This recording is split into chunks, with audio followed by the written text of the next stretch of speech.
आनंद online classes में करुणेश कुमार आपका welcome करता है। जैसा कि पिछला आप लोग वीडियो देखे होंगे तो हम गुलाम वंश तक बात किए हैं। जैसा आपको बताया था कि गुलाम वंश जो चला था वो लगभग 1290 ईस्वी तक चला था और उसके बाद खिलजी वंश की उत्पत्ति हुई थी। दिल्ली सल्तनत पे खिलजी वंश का उत्पत्ति हुआ था। यह जो खिलजी वंश की उत्पत्ति हुई वो एक्चुअल में 1290 से 1296 तक एक शासक रहे थे। यानी कह दे तो खिलजी वंश ज्यादा दिनों तक शासन नहीं किया था। खिलजी वंश का शासन सिर्फ आपको लगभग 30 वर्ष तक ही था। ठीक है, यानी खिलजी वंश का जो शासन हुआ वो लगभग कब तक हमने बताया, लगभग 30 वर्ष तक, उससे ज्यादा नहीं। यानी कहने का मतलब 1290 ईस्वी से लेकर के 1290 ईस्वी से लेकर आपका 1320 तक जो काल था वो था आपका खिलजी वंश का। सवाल है कि गुलाम वंश के बाद खिलजी वंश का उदय हुआ। खिलजी वंश का उदय करने वाले जो थे वो जलालुद्दीन फिरोज खिलजी थे। इनमें यानी खिलजी वंश में मेनली 3 ही शासक हुए थे, जलालुद्दीन फिरोज खिलजी, अलाउद्दीन खिलजी और तीसरा जो था वो था मुबारक खिलजी। इसमें सबसे ज्यादा कार्यकाल अलाउद्दीन खिलजी का था, जो कि कह सकते हैं कि खिलजी वंश में अलाउद्दीन खिलजी के काल में जो साम्राज्य था वो बिल्कुल उत्थान पे था खिलजी वंश का। उसके बाद के जो शासक हुए खिलजी वंश की मृत्यु के बाद वो शासक अस्थायी तौर पे नहीं रहे, इसीलिए उसके ठीक उसके बाद लगभग 5 से 6 वर्ष में ही खिलजी वंश का अंत हो गया। यहाँ पे हम लोग खिलजी वंश के का संस्थापक कौन थे, तो सबसे पहले स्थापना किए हमारे जलालुद्दीन फिरोज खिलजी साहब। 1996 ईस्वी को इन्होंने 1990 ईस्वी को इन्होंने क्या किया, बार बार 1990 नहीं, मैं बताना चाह रहा हूँ 1290 को इन्होंने क्या किया, खिलजी वंश की स्थापना की। जब ये स्थापना हुआ, यानी कौन थे खिलजी वंश के, तो जलालुद्दीन फिरोज खिलजी ये संस्थापक थे आपका। इन्होंने जब स्थापना की उस समय ये काफी वृद्ध हो चुके थे, यानी जब गद्दी पे बैठे थे तो उस समय इनकी आयु कितनी थी, 70 वर्ष थी, जिसके कारण ये ज्यादा कार्य करने में सक्षम नहीं थे। इसलिए उन्होंने क्या किया कि दक्षिण भारत पे विजय पाने के लिए अपना पुत्र कह दें या कह दें भतीजा कह दें या कह दें हत्यारा कह दें या कह सकते हैं कि अपने दामाद को इन्होंने दक्षिण भारत भेजा था, दक्षिण भारत पे विजय प्राप्त करने के लिए, यानी अलाउद्दीन खिलजी को। अलाउद्दीन खिलजी जब दक्षिण भारत में गया और वो युद्ध लड़ा, तो युद्ध लड़ने के बाद इसके मन में थोड़ी सी कह सकते हैं कि वैमनस्य आ गई। अब एक बात यहाँ पे आपको ये बताने का चाहेंगे, या अलाउद्दीन खिलजी में आएंगे तो बात करेंगे कि ये भतीजा था और फिर भतीजा होते हुए ये दामाद कैसे बना और फिर दामाद बन करके ये हत्यारा कैसे हुआ। कहानी यहां से शुरू होती है कि जलालुद्दीन खिलजी जो था 70 वर्ष की एज में 1290 ईस्वी को गद्दी पे बैठा। वो चूंकि साम्राज्य विस्तार करना चाहता था, इसलिए दक्षिण भारत में जीत हासिल करने के लिए, दक्षिण भारत पर जीत हासिल करने के लिए किसको भेजा, तो अलाउद्दीन खिलजी को भेजा। अलाउद्दीन खिलजी को कहां भेजा, तो दक्षिण भारत भेजा। वहां से ये जब अलाउद्दीन खिलजी दक्षिण भारत गए, तो फिरोज बोलिए इनको, ठीक है, अलाउद्दीन खिलजी जब दक्षिण भारत गए तो वहां पर अपार धन उन्होंने हासिल किया, लेकिन वहां पे इसके मन में क्या आ गई, थोड़ी सी वैमनस्य आ गई। वो वहां से लौट कर आया और जो अलाउद्दीन खिलजी ने अपनी बेटी की शादी जलालुद्दीन खिलजी ने अपनी बेटी की शादी अलाउद्दीन खिलजी से किया था। तो ये हमने पहले बोला, एक बात समझ लीजिएगा कि जलालुद्दीन खिलजी जो था, जलालुद्दीन खिलजी का जो अलाउद्दीन खिलजी था ये इसका दामाद भी था, भतीजा पहले था। अब कैसे कह सकते हैं कि ये दामाद भी बना, भतीजा भी था और फिर हत्यारा भी ये बना। तो ये बात आप कहेंगे कि आखिर ये इतना कैसे, तो देखिए जैसे ये क्या था कि जब अलाउद्दीन खिलजी बचपन में था उसी समय इसके माँ बाप मर गए, तो अलाउद्दीन खिलजी को जलालुद्दीन फिरोज खिलजी ने अपने पुत्र के तरह पालन किया और उसे अपना भतीजा माना। और साथ में देखिए इस्लाम धर्म में ऐसा मानना है कि सिर्फ अपने तक, यानी ब्लड रिलेशंस कहने का मतलब वो भी ऑन ब्लड रिलेशंस, यानी सिर्फ यदि आपके बेटे हैं और बेटी हैं तो वो शादी विवाह नहीं कर सकते हैं, नहीं तो और अदर जो चचा हो जाए या आपका फूफा हो जाए, फुआ हो जाए, किसी से शादी विवाह हो सकता है। यानी अपना जो खास करके जन्मातु जो रहेंगे उनसे शादी नहीं होगी, लेकिन किसी के साथ, और यदि अलग आप उस मतलब संबंध में भी आते हैं, और यदि आप कोई अपने ब्लड से अपने जन्म लिए हुए माँ बाप के अलावा किसी के साथ भी शादी संबंध स्थापित किया जा सकता है। इसी कारण से तुर्की अलाउद्दीन खिलजी जो था इसका क्या था, तो एक तरह से कह सकते हैं कि ये आपका इसका पुत्र के समान था, यानी गोद लिया हुआ पुत्र था। इस नाते से कह सकते हैं इसका अपना पुत्र नहीं था, इसलिए इसने अपनी बेटी की शादी किससे किया था, तो अलाउद्दीन खिलजी से किया था और अपना दामाद बनाया। और इसको ये विश्वास था जलालुद्दीन खिलजी को ये विश्वास था कि यदि हम शादी कर दे रहे हैं तो ये हमारे साथ बगावत नहीं करेगा। लेकिन क्या किया इसने, जब ये दक्षिण भारत गया, अलाउद्दीन खिलजी को भेजा, दक्षिण भारत से इसने क्या कर दिया, तो विजय हासिल करके जो भी सोना उना अपार धन मिला उसको थोड़ा गबन कर दिया। और आते ही इसने किसकी हत्या कर दी, तो अपने ससुर जलालुद्दीन फिरोज खिलजी की हत्या कर दी। यानी इसकी हत्या 1296 ईस्वी के मध्य में, 1296 ईस्वी के आसपास, अक्टूबर नवंबर का महीना था उस समय, इलाहाबाद के करमानीपुर में कर दिया। ठीक है, तो यानी जलालुद्दीन की हत्या कब किया इसने, तो जलालुद्दीन की हत्या, जलालुद्दीन फिरोज खिलजी की हत्या कब कर दिया, तो 1296 ईस्वी को इसने हत्या कर दिया। और हत्या कर फिर वो गद्दी पे बैठ गया। तो ये किस जगह पे हत्या किया था, तो एक करमानिकपुर है इलाहाबाद में, उस जगह पे इसने अपने ससुर की हत्या करके गद्दी पे बैठ गया। करमानिकपुर कहाँ है, तो इलाहाबाद में है। ठीक है, तो 1296 ईस्वी को इसका हत्या करके गद्दी पे बैठा। वो जो गद्दी पे बैठा वो डेट था 22 अक्टूबर 1296 ईस्वी को। ठीक है, क्यों कौन बैठे, तो जलालुद्दीन खिलजी गद्दी पे बैठे। ठीक है, बैठते ही इसने क्या किया, तो अपने आप को सिकंदर सानी की उपाधि धारण की। सिकंदर सानी क्या, तो यानी विश्व विजेता। यानी अलाउद्दीन का मन में एक बात जरूर बैठा हुआ था कि हम क्या करेंगे भाई, तो विश्व विजेता बनेंगे। लेकिन अलाउद्दीन खिलजी 20 वर्ष तक शासन किया, लेकिन कुछ खास कार्य नहीं किया। ये अपने ही साम्राज्य में नियम कानून बनाते रहा और कानूनों को कड़ा कड़ा जटिल जटिल प्रक्रियाओं से बदला। साथ में वो बाजार नीति को भी बहुत मतलब बाजार नियंत्रण करने के लिए भी उसने बहुत अच्छी सोच का प्रतीक दिया, या कह दें कि उसने कुछ क्रूर नीति को भी अपनाया। साथ ही इसने बाजार नीति को तो क्रूर नीति के साथ नियंत्रण किया ही, मूल्य नियंत्रण किया। उसके बाद अपने राज्य में किसको, तो भाई अपने राज्य में गुलामों, मतलब अपने राज्य में जो भी रहने वाले लोगों थे उनको भी एकजुटता बनाए रखने के लिए इसने कई तरह के पाबंद किए। जो आगे के शासक जिस तरह से लॉस्ट हुए थे उनसे वो सीख लेते हुए कई तरह के नियम कानून का भी प्रतिपादन इसने किया। यहाँ पे सबसे बड़ा चीज है कि कब बैठा गद्दी पे, तो 22 अक्टूबर 1296 ईस्वी को आपके गद्दी पे बैठ गए कौन, तो अलाउद्दीन खिलजी। ठीक है, चलिए इसका स्क्रीनशॉट ले लीजिएगा। चलिए, अलाउद्दीन खिलजी कब गद्दी पे बैठा, तो अक्टूबर महीने में बैठा। ठीक है, अपना राज सिंहासन किया। ठीक है, कौन सा, किस नाम से, तो ये था अलाउद्दीन खिलजी। दूसरा शासक जो था खिलजी वंश का सबसे प्रतापी शासक कह दीजिए या योग्य शासक कह दीजिए, सब कह सकते हैं, अलाउद्दीन खिलजी गद्दी पे बैठा 22 अक्टूबर। अलाउद्दीन खिलजी जो गद्दी पे बैठा वो बैठा 22 अक्टूबर 1996 ईस्वी को। इसलिए कहीं कहीं पे 1296 ईस्वी को ये गद्दी पर बैठ गया। ठीक है, जब गद्दी पे बैठा तो बचपन में नाम इसका जो रखे थे, कौन रखे थे, जलालुद्दीन खिलजी, जो इसके चाचा थे, ससुर थे, जो भी कह दीजिए यार, जिनका उसने हत्या किया। ये बात हमेशा याद रखिएगा, यह हत्यारा था अपने ससुर का। तो ये जो गद्दी पे बैठा उस समय इसका नाम, बचपन का जो नाम था, कहीं कहीं पे इतिहास में लिखा हुआ देखिएगा कि गुरशप भी कहते हैं हम लोग इसको। ठीक है, बचपन का नाम क्या था, तो गुरशप भी था, गुरशप। ठीक है, या अली।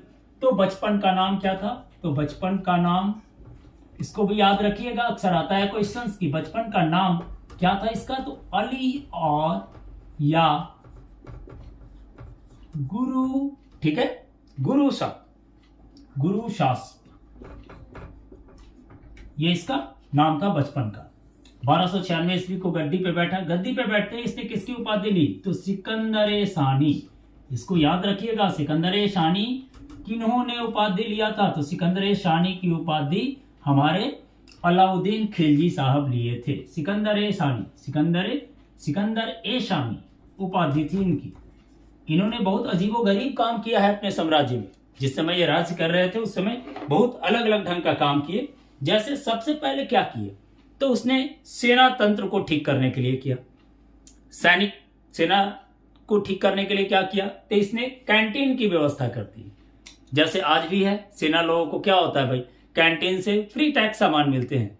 तो इसने सबसे पहले सेना में सुधार करना शुरू किया, क्योंकि वो जानता था कि यदि हमारा सेना ठीक से रहेगा, हमारे यहाँ गुप्तचर अच्छे ढंग से रहेंगे, हमारी बाजार व्यवस्था ठीक से रहेगी, हमारे जो मीटिंग होती है, जो मतलब मीटिंग यदि कोई करते हैं लोग, तो उस समय क्या करते हैं, तरह तरह की बात होती है, और उससे भी क्या होता है, तो साम्राज्य को तोड़ने का विचार वहां पे लोग व्यक्त करते हैं। तो वो सब को उन्होंने बहुत गौर से फैक्ट को देखा और सबको लॉस्ट करने के लिए उसने कई तरह के नियम कानून बनाए।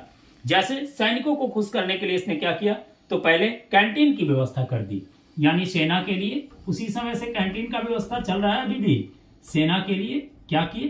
तो कैंटीन की व्यवस्था की कि भाई आओ खाना खाओ, सामान ले जाओ, बिल्कुल फ्री ऑफ कॉस्ट, बिल्कुल फ्री ऑफ कॉस्ट तो नहीं, विदाउट टैक्स का मिलेगा, कैंटीन की व्यवस्था। दूसरा, वार्षिक नगद वेतन देने का। दूसरा काम जो किए वो क्या किए? तो वार्षिक नगद वेतन देने का काम किए। जब देखिए एक बात यहाँ पे फैक्ट है कि वार्षिक नगद वेतन का काम उन्होंने किया, तो इससे क्या हो गया? तो इससे पता चला कि सामंती व्यवस्था का अंत हो गया, यानी सामंत कोई नहीं रहेंगे। तो इससे क्या अंत हुआ? वार्षिक नगद वेतन देने से। इसको भी जरा याद रखिएगा, सामंती यानी सामंती कहने का मतलब गुलाम, सामंती व्यवस्था का अंत, ठीक है, सामंती व्यवस्था का इसने अंत कर दिया। उसके बाद क्या हुआ भाई? तो जब उसने कैंटीन की व्यवस्था कर दी, वार्षिक नगद वेतन सैनिकों को दे दिया, थोड़ा सा सैनिक लोगों को राहत मिली। उसके बाद ये क्या किया था? तीसरा बात जो इसने किया सेनाओं के लिए, अस्थाई सेना बनाया, यानी पेंशन भी देगा, अस्थाई सेना इसके होंगे। और उस काल तक सबसे बड़ी सेना व्यवस्था थी। सबसे बड़ी सेना व्यवस्था आपको कह सकते हैं कि अलाउद्दीन खिलजी की थी। वो अच्छी तरह जान गया था कि सेना को यदि खुश रखेंगे तो हमारा सब काम होता रहेगा, ठीक है। ये उसने सेना के लिए काम किया। अब क्या होता था भाई? तो जैसे एक देखा राज्य में कि पहले तो क्या होता था, आज जैसे देख रहे हैं कि नहीं, कहीं कोई घर के बाहर बाइक लगाया, ज्यादा कॉस्टली है, वो बाइक ही चोरी हो गई, ठीक है। तो उस समय घोड़ा का बहुत बोलबाला था, लोग अच्छे अच्छे किस्म के घोड़ा रखते थे। क्या होता था, किसी का घोड़ा थोड़ा सा 2 कदम आगे चला गया, कोई पकड़ के रख लिया, कह दिया मेरा घोड़ा हो गया। तो इसने क्या किया, कहा कि इस लफड़े को ही खत्म करो, क्योंकि मेरा तो पूरा जो ऑर्गेनाइजेशन है, जो भी हमारा प्रोटेक्टिव वे देने वाला ऑर्गेनाइजेशन होगा, वो तो घोड़ा को खोजने में ही लग जाएगा। और सही मायने में उस समय लग भी गया था। तो इसलिए उसने क्या किया, घोड़ा को दागने की व्यवस्था की। यह भी क्वेश्चन आता है कि घोड़ा दागने की व्यवस्था किस शासक ने किया था। स्क्रीनशॉट ले लीजिएगा इसका, ठीक है।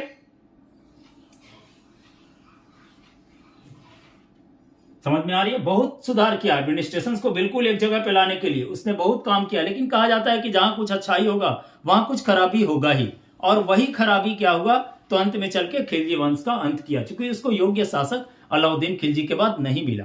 यदि जलालुद्दीन फिरोज खिलजी भी थे तो वो भी एक योग्य शासक नहीं थे उस समय। जिस समय वो गद्दी पे बैठे काफी वृद्ध थे, इसलिए थोड़ी सी शारीरिक फिजिकल भी कंप्लीट नहीं होने के कारण वो ठीक से शासन व्यवस्था को नहीं कर पाए थे।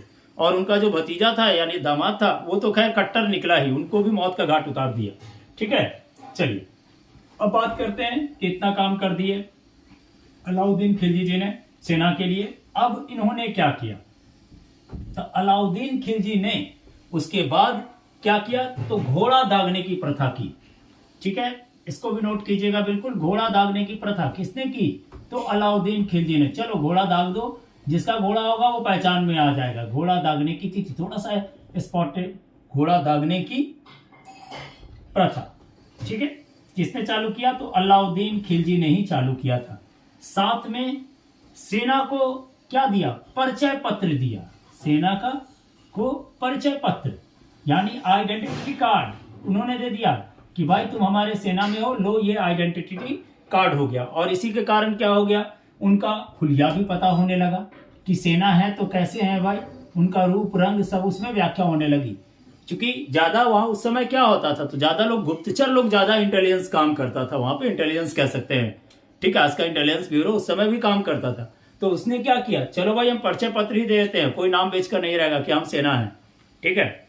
दूसरा, जो जैसे लूट कर लोग लाते थे, तो लाए तो धन को क्या होता था, तो सुल्तान को भी कुछ देना पड़ता था। ऐसा नहीं कि आप अब इस राज्य से गए हैं, दूसरे राज्य में हमला किया और लूट कराया और पूरे अपने पास रख लिए, नहीं था। तो पहले था जो वो था लगभग 25% के दर से वहां पे जो था टैक्स लगती थी। लेकिन अब जो समय आया उसने भू राजस्व की दर को बढ़ा करके क्या कर दिया, सॉरी, जो लूट की धन थी वो क्वार्टर 25% लगता था, उसको इसने क्या कर दिया 75% कर दिया, यानी 3/4 कर दिया। यानी कहने का मतलब खम्स, खम्स कहने का मतलब क्या था, तो लूट का धन, खम्स यानी इसको कहते थे लूट का धन। लूट का धन को इसने क्या किया, तो लूट के धन को, लूट का धन का हिस्सा 1/4 से बढ़ाकर कितना कर दिया, तो 3/4 कर दिया। समझ रहे हैं, 1/3 को बढ़ा करके, 1/4 को बढ़ा करके 3/4 कर दिया। ये सब भी इसके मतलब थोड़ा सा रुष्ट लोग थे। और भू राजस्व की दर कितना कर दिया भाई, भूमि राजस्व को सुधारने के लिए जो टैक्स लगता है सो वो भू राजस्व का दर जो था वो कर दिया 1/2, यानी 100 किलो यदि उपजाओगे तो 50 किलो टैक्स के रूप में हम ले लेंगे, ठीक है। इसने मूल्य नियंत्रण करने के लिए भी बहुत बड़ा कार्य किया। क्या किया भाई, तो सबसे पहले बाजार नीति को ठीक किया। समझ रहे हैं, मूल्य नियंत्रण करने के लिए बाजार नीति को ठीक किया। बाजार नीति क्या, तो उसने एक प्रणाली ही चला दी, कौन सा, तो मूल्य नियंत्रण प्रणाली, ठीक है। ये सब अलाउद्दीन के द्वारा किया गया काम है। खिलजी वंश में ऐसे भी जो भी काम किया है अलाउद्दीन खिलजी ही किए हैं। मूल्य नियंत्रण प्रणाली को लागू किया, प्रणाली लागू किया। अब इस लागू में क्या था, लागू किया, अब इस नियम में क्या था, तो इस नियम में था कि जो व्यक्ति, यदि कोई व्यक्ति इस नियंत्रण को देखिए, इस नियंत्रण में एक खास बात आई। क्या बात आया, तो छठा आया, यदि कोई व्यक्ति कम तौलता है, ठीक है, कम तौलता है, सबसे बड़ा स्ट्रिक्ट नियम बनाया, कम तौलता है तो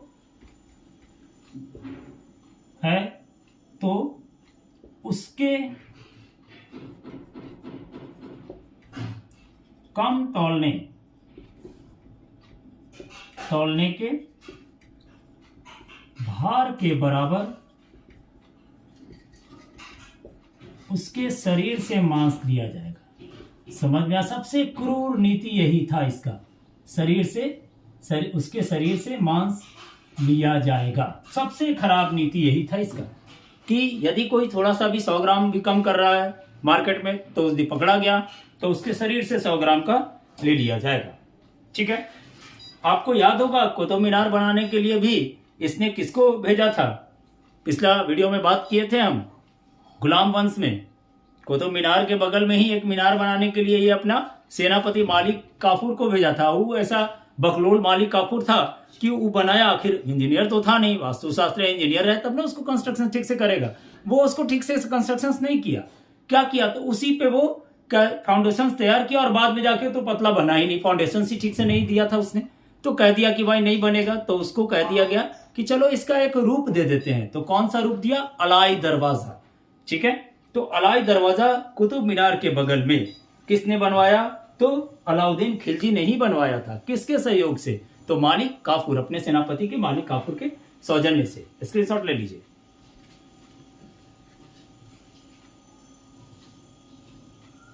चलिए, यहां तक तो बात क्लियर होगी। थोड़ा ध्यान दीजिएगा, बहुत ये अलाउद्दीन खिलजी था, उसका नीति बहुत अच्छा था, बहुत अच्छा काम किया है ये, जरा गौर से देखिएगा इसको। तो इसने क्या किया कि दक्षिण भारत में पहला तो क्या किया, तो दक्षिण भारत में विजय के लिए किसको भेजा, तो जिसको जो भेजा था इसको ससुर, पहले लेकिन फिर दक्षिण भारत में विजय विजय प्राप्त करने के लिए किसको भेजा? विजय प्राप्त करने हेतु किनको भेजा? ये तो अपने सेनापति मालिक काफूर को। ठीक है, अपने सेनापति मालिक काफूर को। ठीक है, सेनापति मालिक काफूर, और साथ में उसको कह दिया कि भाई जाओ कुतुब मीनार के जैसा कुतुब मीनार बना दो। लेकिन वो बना नहीं, उसने क्या बना दिया? तो मालिक काफूर ने अलाई दरवाजा बनाया। अलाई दरवाजा उसी कुतुब मीनार के पास है जो खुला रहता है, बंद नहीं है। ठीक है, अलाई दरवाजा का इसने निर्माण किया। इसके अलावा इसने क्या क्या बनाया? तो खीरी का किला। ठीक है, खीरी जगह है, अलाई दरवाजा। उसके बाद क्या निर्माण किया? तो खीरी का किला। ये याद रखिएगा, जनरली पूछ देता है खीरी का किला किसने बनवाया था। बहुत इंपॉर्टेंट क्वेश्चन है ये। तो मंदिर में जाएगा और पूछ देगा खीरी का किला किसने बनाया था, तो अलाउद्दीन खिलजी ने बनाया था। ठीक है,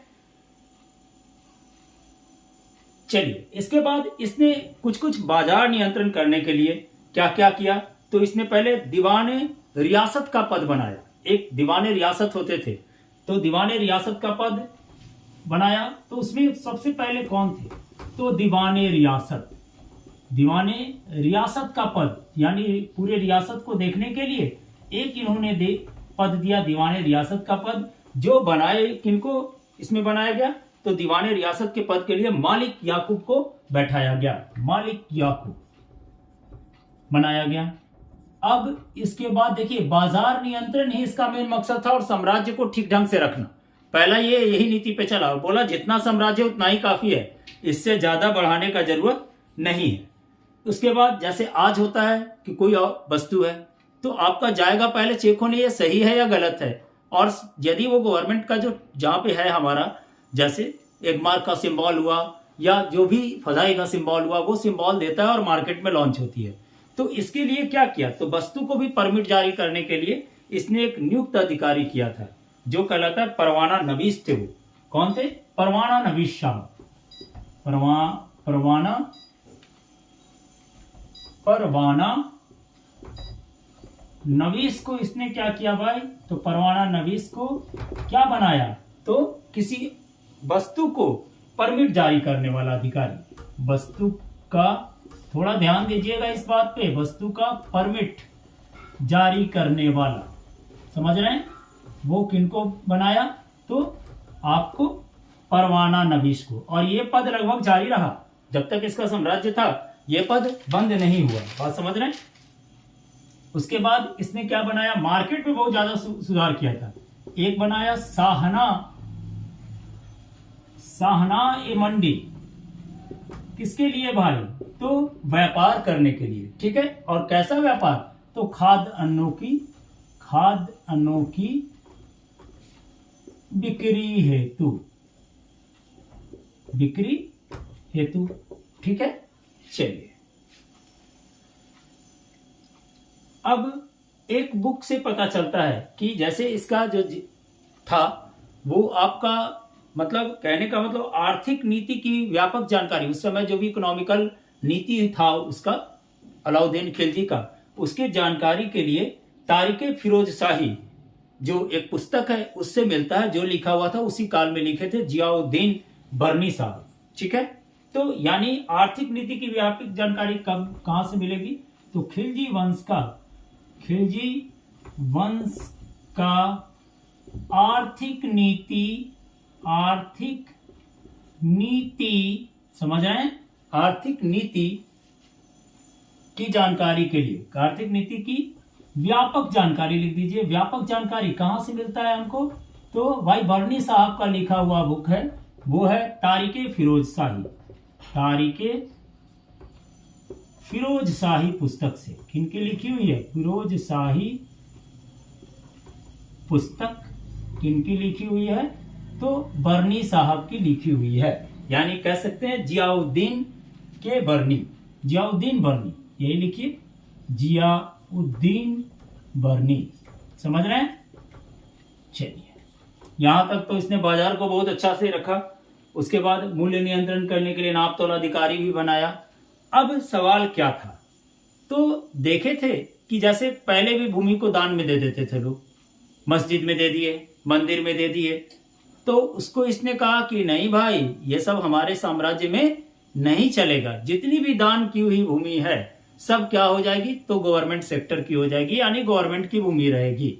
और उस भूमि का नाम इसने क्या दिया, खालसा भूमि में बदल दिया। जिसका सबसे बड़ा ये जो खालसा भूमि में बदलने का नीति था, वो एक तरह से क्या हुआ, तो इसमें एक निजामुद्दीन औलिया साहब थे, उनकी भी मस्जिद की भूमि आ रही थी। तो मालिक काफूर बोला है सम्राट ये क्या कर रहे हैं, इससे तो क्या हो जाएगा भाई, कॉम्युनल खड़ा हो जाएगा। तो कुछ दिनों के बाद ये खालसा भूमि वाली सिद्धांत को अलाउद्दीन खिलजी ने बंद कर दिया था। लेकिन कुछ ही समय, अपने साम्राज्य के अंत होने के 2-4 वर्ष के पहले ही इसको अंत किया गया। यानी जो भूमि में जो दान दिए गए थे उसको भी इसने क्या कर दिया, तो खालसा भूमि में बदल दिया था। यानी भूमि में दान दिए गए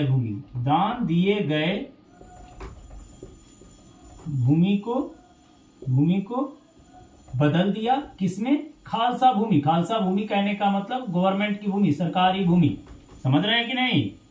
जैसे गवर्नमेंट है ना, अपना भूमि छोड़ती नहीं है, तो इसने बोला कि नहीं नहीं, जो भी दान किया हुआ है वो दे दो। लेकिन इसी में क्या हुआ, तो एक हमारे थे निजामुद्दीन औलिया साहब, निजामुद्दीन औलिया, इसके विषय में उस समय थोड़ा सा टसल लिए। निजामुद्दीन औलिया के कारण यह नियम बंद हो गया, समझ रहे हैं, यह नियम बंद कर दिया गया।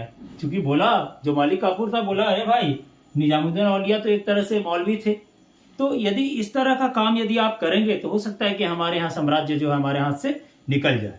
ठीक है, इसने क्या कर दिया, तो देखिए 2-3 चीज पे बहुत स्ट्रिक्ट इसने कदम लिया। पहला क्या, तो सबसे पहला, जैसा हमारी गवर्नमेंट है, हमारे नीतीश कुमार है सीएम, वो एकदम अडिग हो गए हैं कि नशा हमारे राज्य में नहीं होगा। इसलिए उन्होंने बिल्कुल नशा मुक्त बिहार बनाने के लिए उसने क्या किया, शराब पे रोक लगा दिया। ठीक अलाउद्दीन भी यही काम किया था, रोक लगा दिया किस चीज पे, नशा का कोई भी पदार्थ हमारे राज्य में नहीं बिकेगा, चाहे पान हो, शराब हो, खैनी हो, कुछ भी सेल नहीं होगी। इसके लिए इन्होंने एक नया कानून बनाया, इसका स्क्रीनशॉट ले लीजिए। चलिए, तो यानी किस चीज के लिए इन्होंने कानून बनाया, तो इन्होंने जो बनाया कानून वो बनाया आपको किस चीज के लिए, तो नशा पे रोक के लिए। हमारे राज्य में शराब ये सब नहीं बनेगा, तो रोक किस किस चीज पे लगाए, तो पहला नशीला पदार्थ, नशा वाला पदार्थ पर रोक, नशा वाला पदार्थ पर रोक, पहला काम इन्होंने किया, पदार्थ पर रोक। जो हमारे सीएम साहब कर रहे हैं कि चलो नशा नहीं करेगा तो आदमी उसमें रहेगा, जितना कमाएगा कम से कम उससे तो काम चला लेगा। ठीक है, हमारे यहाँ गरीबी दूर हो गया, सही में हो भी रही है, शांति भी है। ठीक है, दूसरा कहा छोटा त्योहार पर रोक। अक्सर क्वेश्चन आता है कि छोटे त्योहार पर रोक किसने लगाया था, अलाउद्दीन खिलजी पे। तो आखिर ये क्यों छोटा त्योहार पर रोक, क्योंकि इस समय जैसे आज भी होता है कि नहीं, कहीं कोई हिंदू का दुर्गा पूजा है तो दुर्गा प्रतिमा को लोग प्रवाहित करने जा रहे हैं तो उसमें लड़ बैठते हैं। मुस्लिम लोग यदि जा रहे हैं तजिया निकाल रहे हैं तो उसमें लड़ाई हो जाती है। तो इसलिए कहा कि ये लड़ाई को ही खत्म करना है, हम छोटा छोटा त्योहार ही मनाने नहीं देंगे। और तीसरा बात क्या किए, तो समारोह करने पे रोक लगा दे, सभा समारोह, बोले सभा या समारोह करने पर रोक। क्यों भाई, तो इनका ये सोच था, समारोह करने पर इनका ये सोच था कि यदि ये कोई भी जो खिलजी वंश का शासक है या जो भी है, यदि खिलजी वंश के साम्राज्य के अंतर्गत रहता है और सभा या समारोह करता है तो उसमें क्या होती है, तो थोड़ी सी हमारी जो सबका होती है, यानी देश की राज्य की जो शांति होती है वो थोड़ा देर के लिए क्या होता है, तो उल्लंघित होता है। इसलिए क्या किया उन्होंने, इसको रोक ही लगा दिया कि चलो ये सब रोक रहेगा तो हमारा राज्य जो है, साम्राज्य जो है वो शांति से चलेगा। बात समझ रहे हैं। चलिए, तो इसके बाद अंत में क्या किया, तो गुप्तचर रखने वाला, यानी गुप्तचर इसने क्या कर दिया, तो गुप्तचर दूसरे कोई नहीं रखेगा, सिर्फ हम गुप्तचर को रख सकते हैं। ठीक है, एक अलाउद्दीन का 2 टैक्स था जो कह दें तो बहुत बड़ा एक तरह का उसका वंश का उसके समय बहुत प्रॉब्लम ये दिया था। 2 तरह का कर इसने जरूर लागू किया था। वो 2 कर जो था वो क्या था, तो कर 2 तरह का लगाया वो, जिसके कारण ही थोड़ा सा खिलजी वंश ये सभी का या विनाश की ओर गया। कहने का मतलब चराई कर। चराई कर क्या था भाई? तो ये किसी को नहीं छोड़ा। दूध देने वाले जानवर, दूध देने वाले जानवर पर भी इसने क्या कर दिया? टैक्स लगा दिया। 10 लीटर दूध देगा तो 2 लीटर दूध का पैसा हमारे सरकारी खजाने में आएगा, कहने का मतलब। और दूसरा किया क्या? तो जो झुग्गी झोपड़ी थे उस पर भी टैक्स लगाया, जैसे आज भी लगता है हमारे यहाँ। तो हमारी गवर्नमेंट क्या करती है? छोटे तबके के लोगों को टैक्स कम कर देती है, बड़े तबके का रहता है तो उनके से ज्यादा टैक्स देती है। लेकिन उस समय चूंकि डेमोक्रेसी था नहीं, राजा जो बोला सो आदेश हो गया, यानी नियम कानून बना दिए। बात समझ रहे? तो यहाँ पे वही बात के कारण इसने क्या किया कि एक गड़ी कर लगाया। इसका नाम दिया गड़ी कर। कौन कर? तो गड़ी कर। इतिहास में मिलेगा आपको गड़ी कर, इसको ध्यान दीजिएगा थोड़ा सा। गड़ी कर लगाया किस चीज पे? तो घरों एवं झोपड़ियों पर। घरों एवं झोपड़ियों पर ये टैक्स लगा दिया। ठीक है, घरों एवं झोपड़ियों पर ये टैक्स लग गया। कौन सा टैक्स? तो गड़ी कर लग गया।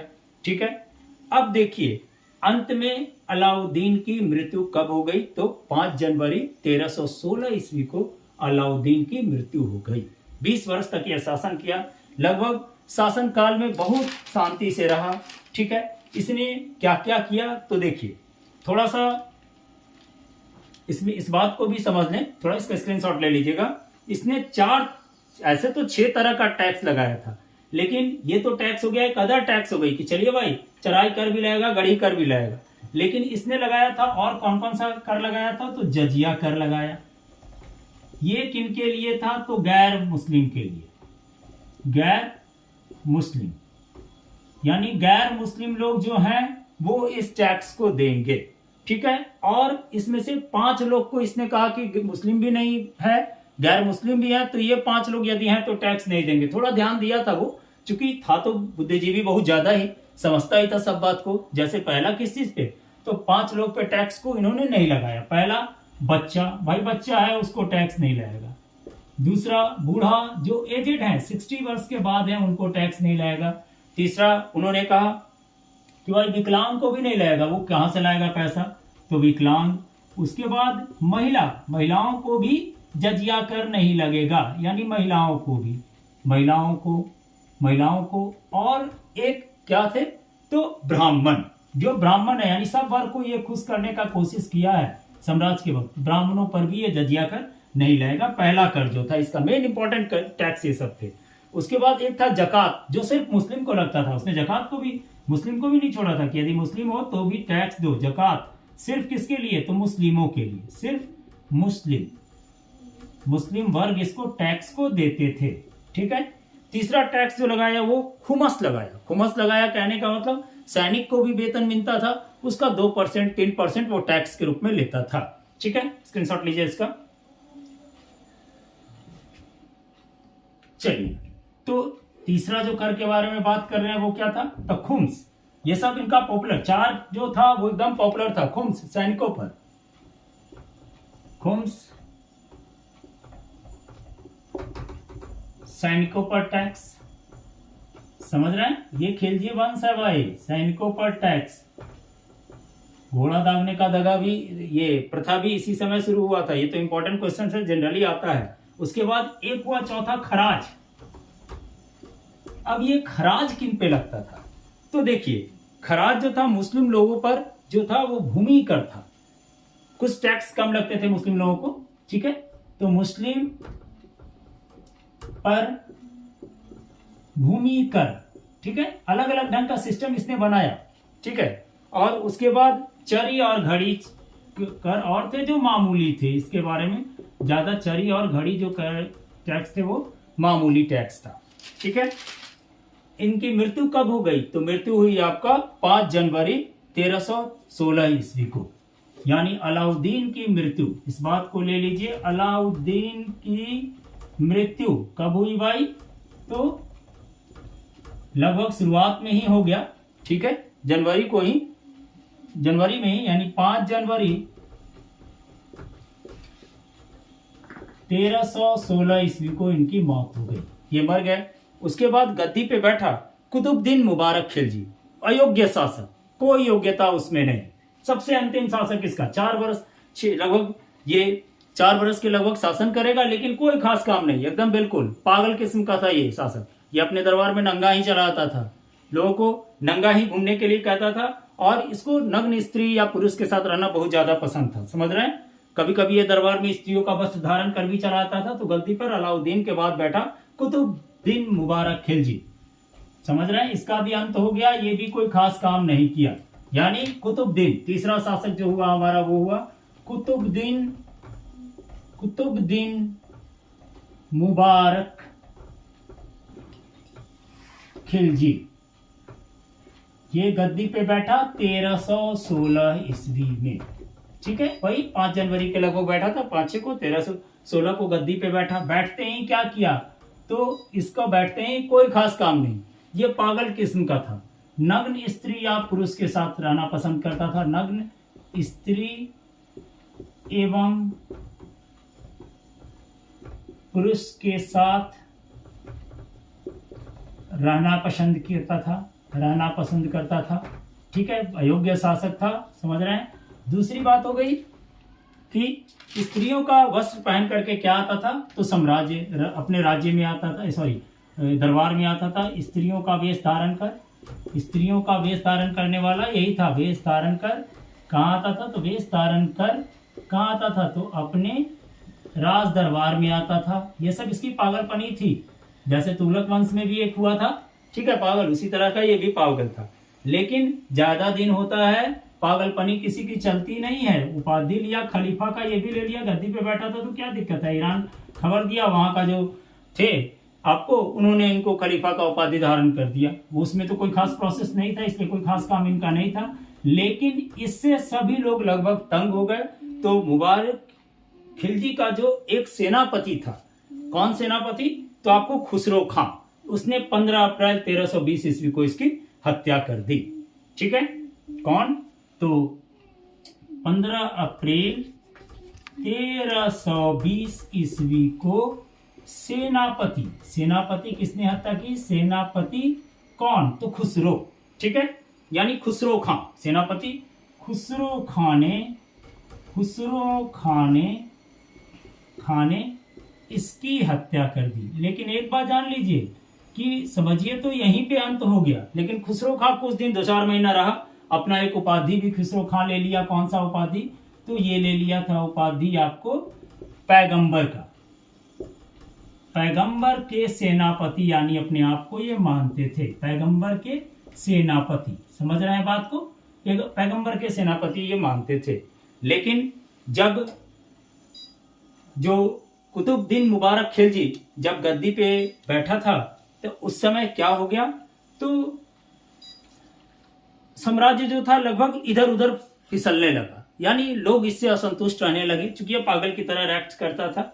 और इसको चूंकि मुबारक खिलजी का हत्या करके ये बैठा था, कौन, खुसरो खां, खलीफा उपाधि था। 15 अप्रैल सेनापति खुसरो ने इसकी हत्या कर दी, और ये हत्या करने के बाद बैठा था, तो लोगों के बीच असंतुष्ट थी। चूंकि एक तो खिलजी वंश का कोई खास काम करने वाला था नहीं, ना तो कोई इसी तरह का कोई जेनेटिक्स में आ रहा था, तो लोगों ने क्या किया, असंतुष्टता होने के कारण इसी वक्त गाजी मलिक क्या था, तो गाजी मलिक ये 15 अप्रैल को बैठा ही, गाजी मलिक ने 5 सितंबर 1320 ईस्वी को इसकी हत्या करके गद्दी पर बैठ गया। और गाजी मलिक जो बैठा गद्दी पे, तो तुगलक गाजी गयासुद्दीन तुगलक के नाम से बैठा और तुगलक वंश की स्थापना की। यानी आज इसके बाद जब इसकी मृत्यु हुई 15 अप्रैल 1320 ईस्वी को सेनापति बैठा, 5 सितंबर 1320 ईस्वी को इसकी हत्या करके कौन सा वंश का स्थापना हुआ, तो तुगलक वंश का स्थापना हुआ। तो आप लोग देखे होंगे तुगलक वंश, ठीक है, तुगलक वंश की स्थापना कर दिया। एक बात यहां पे और थोड़ा सा कभी कभी क्वेश्चन आता है कि अलाउद्दीन, इसका स्क्रीनशॉट ले लीजिए।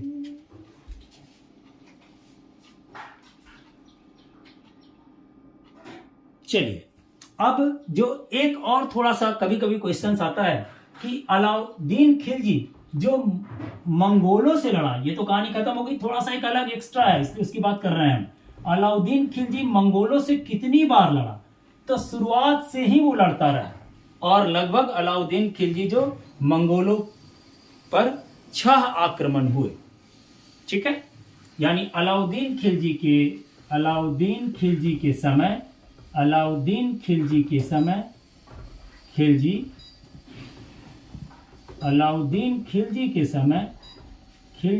समय कितना आक्रमण हुआ? तो मंगोलों का 6 आक्रमण हुआ और सब में ये विजय हुआ। मंगोलों का 6 आक्रमण हुआ। ठीक है। कब कब? तो देखिए, पहला हुआ प्रथम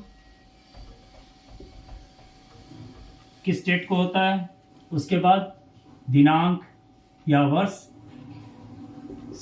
ही कर दीजिए इसको, और उसके बाद इसमें कौन थे, यानी किनके नेतृत्व में। आखिर ये खुद तो जाता नहीं था, नेतृत्व में ही भेजता था। तो प्रथम हुआ यहाँ पे, यहाँ लिख देते हैं प्रथम अपने गद्दी पे बैठने के समय ही, यानी 1297 ईस्वी को ही, 1297 को। उस समय कौन किया था? तो कादर खां के नेतृत्व में हुआ था। ये बात याद रखिएगा, कादर खां, समझ रहे हैं? कादर खां के नेतृत्व में हुआ। द्वितीय कब हुआ? तो द्वितीय बस 1297 को ये हुआ था, और 1298 ईस्वी को इसने मंगोल द्वितीय आक्रमण किया दूसरे बार, जिसमें भी विजय हुआ। ये 6 में ये अपना लड़ते गया और जीतते गया है। उसमें किसके नेतृत्व में था? तो सल्दी के नेतृत्व में। कब हुआ था? तो 1298 ईस्वी। तृतीय जो था युद्ध, तो तृतीय जो मंगोलों का आक्रमण हुआ वो हुआ 1299 ईस्वी को कुतलुग ख्वाजा के नेतृत्व में। 1299 किसके नेतृत्व में? तो कुतलुग ख्वाजा के नेतृत्व में। एकदम सोच लिया था कि मंगोल को यहाँ से हटा ही देना, इसलिए बराबर उसी पे अटैक कर रहा था ज्यादा, और अलाउद्दीन खिलजी मंगोलों पे ही ज्यादा अटैक किया, इधर उधर नहीं किया है। ठीक है। चौथा जो हुआ वो 1303 ईस्वी को, तारगी के, ठीक है, तारगी के नेतृत्व में। तारगी उस समय सेनापति था दक्षिण की छोर का।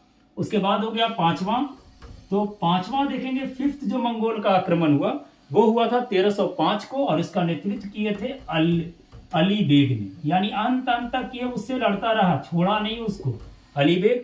और छठा 1306 ईस्वी को कबक के नेतृत्व में। ठीक है। ये सब सेनापति थे आपको, जिनको भेजता था कि जाओ तुम युद्ध लड़के आओ, जितना तो आधा तुम्हारा आधा मेरा, वो तो रूल ही बना दिया था ये, कर को टैक्स को बढ़ा करके।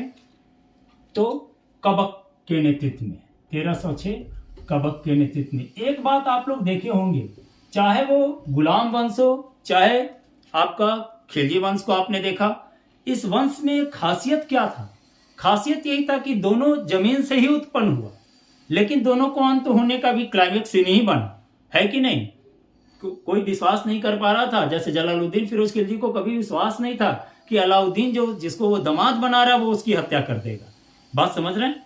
चलिए, तो कहने का मतलब आज जो हम लोग बात किए वो आपको, पहले हमने गुलाम वंश बात कर दिया था, उसके बाद हमने बात किया खिलजी वंश का। इसके बाद जो चला वो तुगलक वंश था। आप देखें यहाँ पे कि गयासुद्दीन तुगलक ने क्या किया, इस वंश को, इस मतलब आगे पीछे वाले जो वंश था, यानी कहने का मतलब खिलजी वंश का अंत कर दिया और फिर से तुगलक वंश की स्थापना की।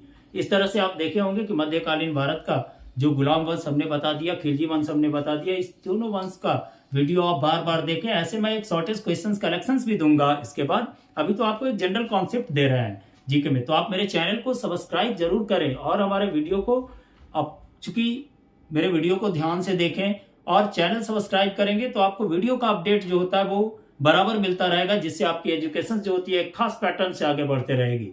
इसलिए आप लोग गौर करेंगे, मेरा चैनल एक ऐसा चैनल है जो आपको पूरा नॉलेज देगा, यानी step by step, date by date, कहीं भी इधर उधर मिस नहीं कीजिएगा। यदि आप मेरे चैनल को बराबर मेरे वीडियो को देखते हैं तो एक भी क्वेश्चन आपसे इधर उधर नहीं होगा। चलिए, थैंक यू। आगे अगले बार जो हम वीडियो अपलोड करते हैं वो तुगलक वंश की करेंगे। ठीक है, आप लोग थोड़ा मेरे वीडियो को देखें और आप ऐसे लोकल बुक को ना पढ़े। बार बार मैं कह रहा हूँ, लोकल बुक में बहुत सा चीज ऐसा है जो गलत दिया हुआ रहता है। आप प्रतियोगिता दर्पण लें, और प्रतियोगिता दर्पण की ज्यादा नहीं ले सकते हैं, यूनिक गाइड नहीं ले सकते हैं, तो कम से कम अतिरिक्तांक लेकर के पढ़ें। क्योंकि अब जो एग्जामिनेशन का क्वेश्चन है आप देख सकते हैं, बीपीएससी का क्वेश्चन आ रहा है, बीएसएससी का क्वेश्चन आ रहा है, या एसएससी की भी क्वेश्चन आ रही है, उस सब में देखेंगे आप एक बारीक सा बात कि वो हवा वाली क्वेश्चन सब नहीं है। अब आपका टॉपिक्स यदि पूरा क्लियर है तो आप क्वेश्चंस को सॉल्व कर पाएंगे, अदरवाइज आपसे सॉल्व नहीं होगी। इसलिए हमारे वीडियो देखने के बाद आप एक टेक्स्ट बुक भी पढ़ें या एक बुक को भी फॉलो करें, जिससे आपको ज्यादा फायदा मिलेगा। ऐसे हमारी वीडियो आपका फुलफिल है, जितनी भी कॉम्पिटिटिव आपकी कंपटीशन हो रही है उसी के नजर से हम लेकर के इस वीडियो को तैयार कर रहे हैं, जो कि क्वेश्चंस आपका इंपॉर्टेंट भी इसी में हमने फिट कर दिया है। ठीक है, जब मैं आपको प्रैक्टिस सेट दूंगा या इसके बारे में फिर एक शॉर्टेज क्लास लेंगे, जब पूरे डेंसिटी के बारे में, पूरे साम्राज्य के बारे में, तो उस समय बात करेंगे। चलिए, थैंक यू।